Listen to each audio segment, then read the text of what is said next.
نیت کا تو نہ کرے، اور اگر اسے پتہ ہی نہ ہو اور ادھر مکس ہو چکا ہو سنی اور رافضی عقیدہ، ہو سکتا ہے یہ بظاہر سمجھ رہا ہو کہ میں سنیت کا دفاع کر رہا ہوں اور کر رافضیت کا رہا ہو۔ ایسے ہی خارجیت کا اس کو پتہ ہونا چاہیے کہ اس نے سنیت کا دفاع کرنا ہے، اور کہیں اگر خارجیت سنیت سے مکس کی جا رہی ہے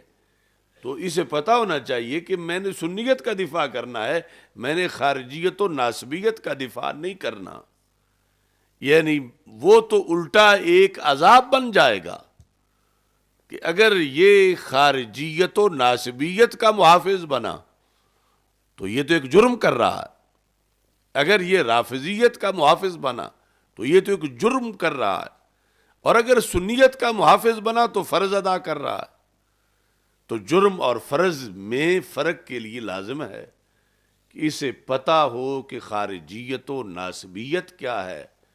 اور اسے پتہ ہو کہ رافضیت و تفضیلیت کیا ہے۔ اور ایسے ہی اپنے محاسبے کے لیے بھی یہ لازم ہے۔ اپنے محاسبے کے لیے مثال کے طور پر ایک بندہ جو ہے وہ پاکستان میں رہنا چاہتا ہے، بھارت میں نہیں رہنا چاہتا، تو اسے پتہ ہو کہ پاکستان کی سرحد کہاں تک ہے اور بھارت کی کہاں سے شروع ہو رہی ہے، کہ کہیں بے خبری میں بھارت میں داخل نہ ہو جائے کیونکہ وہ پاکستان میں رہنا چاہتا ہے۔ یعنی ظاہری مثال کے طور پر تو اس بنیاد پر بھی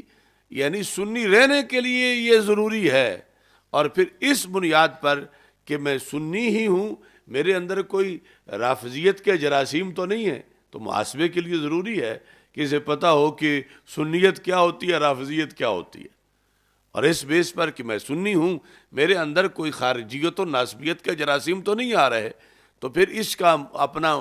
سروے کرنا، محاسبہ کرنا، انالیسز اور اپنے ٹیسٹ کرواتے رہنا یہ ضروری ہے کہ کہیں وہ جراثیم تو نہیں آ رہے، تو پھر اس کا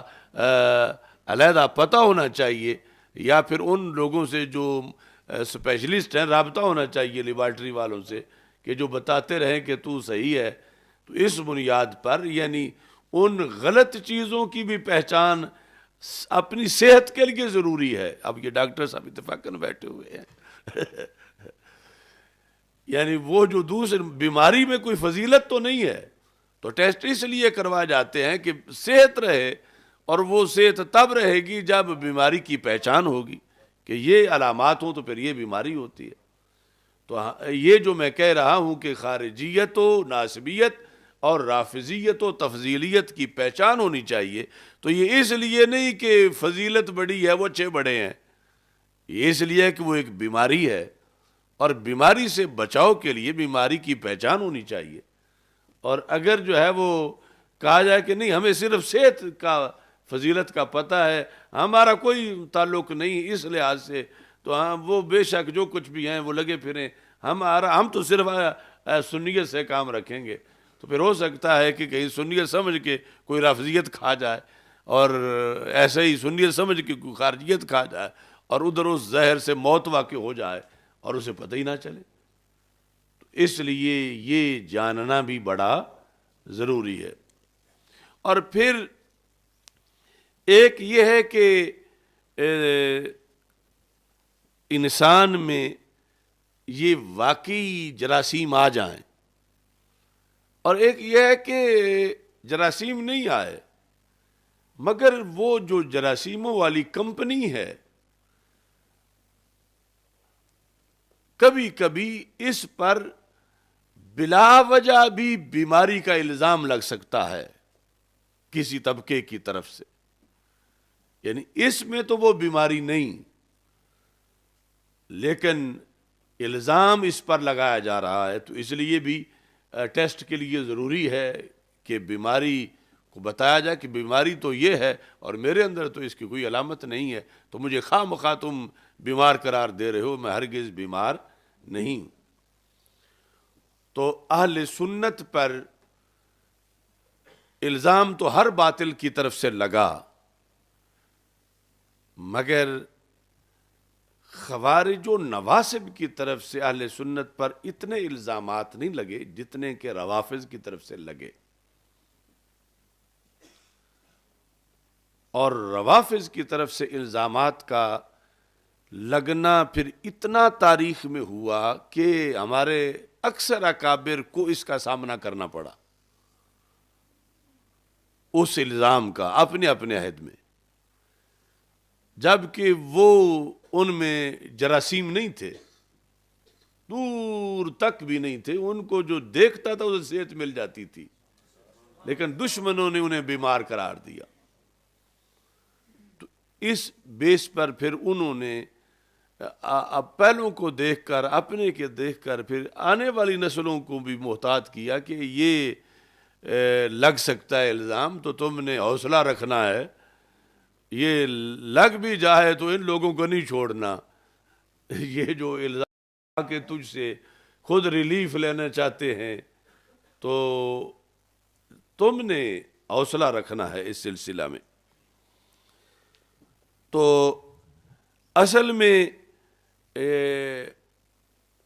حضرت مولا علی رضی اللہ تعالی عنہ کی ایک خصوصیت کی بنیاد پر مسلمانوں کا مولا علی رضی اللہ تعالی عنہ کی محبت میں غلو کی بنیاد پر مسلمانوں پر ہمیشہ حملہ کثرت سے ہوا۔ اگر حضرت صدیق اکبر رضی اللہ تعالی عنہ کے بارے میں وہ حدیث نہیں، وہ حدیث مولا علی رضی اللہ تعالیٰ عنہ کے بارے میں، اگرچہ ہر بڑی شخصیت کے بارے میں دو جانبیں ہو سکتی ہیں کہ انہیں حد سے بڑھایا جائے یا جو فضیلت ہے وہ بھی نہ مانی جائے، اور حضرت صدیق اکبر رضی اللہ تعالیٰ عنہ کے لحاظ سے بھی یہ فیصلہ ہے قیامت کا کہ جس نے حد سے بڑھایا ان کو نبیوں کے برابر مانا یا اللہ کے برابر مانا، اس طرح کی کوئی چیز تو جہنمی بنے گا، یا جو ان کی شان ہے وہ بھی نہ مانی، تنقیص کی، تو جہنمی بنے گا۔ یہ اگرچہ وہاں بھی ہے، لیکن یہ خصوصی طور پر آزمائش جو ہے یہ مولا علی رضی اللہ تعالیٰ عنہ کے لحاظ سے امت کی ہے، کہ رسول اکرم صلی اللہ علیہ وسلم نے فرمایا کہ یا علی فی کا مثل من عیسیٰ، اے علی تمہارے اندر حضرت عیسیٰ علیہ السلام والی ایک مشابہت ہے، تمہارے اندر عیسیٰ علیہ السلام سے تم ایک مشابہت رکھتے ہو، یعنی ان کی پرسنالٹی ایسی تھی کہ محبت اور بغض کے لحاظ سے بڑی لوگوں کی آزمائش ہوئی، ایسے ہی آپ کے بارے میں بھی ہوگی، اور ان کی پرسنالٹی ایسی تھی کہ کچھ محبت کی بیس پہ، ان کی محبت کی بیس پہ جہنمی بنے، اور کچھ بغض کی بیس پہ جہنمی بنے۔ تو علی تمہاری وجہ سے بھی ایسا ہوگا، یعنی یہ غیب کی خبر تھی، اور پھر ایسے ہی ہوا۔ فی کا مثل من عیسیٰ احبتہ النصارى وابغضتہ الیہود، نصارہ نے حضرت عیسیٰ علیہ السلام سے پیار کیا اور یہود نے بغض رکھا، تمہارے دونوں گئے۔ نصارہ کا پیار وہ جو کہ حد کراس کر گیا، حد کراس کر گیا، نبوت کسی کی نبی ہونے تک جو حد ہے اس سے بڑھ کے مان گئے، اور دعویٰ ان کا یہی تھا کہ پیار تو جتنا بھی اچھا ہی ہوتا ہے، لیکن شریعت جہاں تک مانا چاہتی تھی جب اس سے بڑھے تو پھر جہنم ہے۔ تو رسول اکرم صلی اللہ علیہ وسلم نے فرمایا کہ ان سے نصارہ نے پیار کیا یہاں تک کہ انہیں وہ مانا جو وہ نہیں تھے۔ اگر کوئی ایریا تو ایسا بھی ہے نا جو وہ نہیں تھے، نبی تھے مگر اللہ کے بیٹے نہیں تھے، تو انہوں نے کہا کہ پیار ہے ہمیں، ہم ان ملاؤں کو نہیں مانتے جو آگے سے روکے کھڑے ہیں کہ تم یہ نہ مانو یہ مانو، یہ کون ہوتے ہیں؟ ہماری مرضی، ہم جتنا مانیں، جیسا مانیں، جو مانیں۔ تو انہوں نے کہا ہم تو ان کو معاذ اللہ کا بیٹا مانیں گے۔ تو سرکار نے فرمایا وہ یہ محبت کے ہاتھوں مارے گئے، اور دوسری طرف یہود تھے وہ بغض کے ہاتھوں مارے گئے۔